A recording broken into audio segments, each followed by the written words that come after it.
माझ्या प्रिय मित्रांनो आणि भगिनींनो, आज मी या पदावर आहे ते फक्त तुमच्या प्रेमामुळे आणि तुमच्या बहुमतामुळे.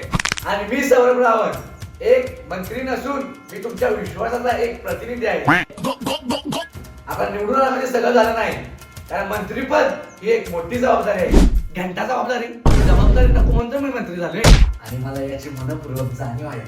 आणि इथून पुढे मी तुमच्या समस्या आणि तुमच्या स्वप्नांचा विचार करणार, माझ्या समस्यांचं निवारण करणार आणि माझी स्वप्न पूर्ण करणार.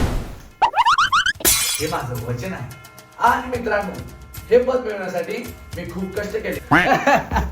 कष्ट कसलं हो, माझी जमिनी गेली, माझं इस्टेट गेलं, बायका पोर गेलं.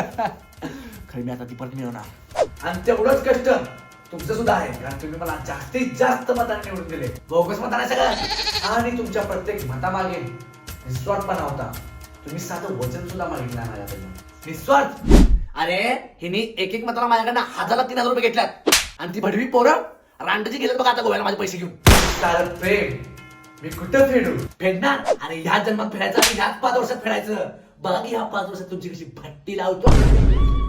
भट्टी. जय हिंद, जय महाराष्ट्र. हा हॅलो बबिता, हा फार्म हाऊस नाही आहे.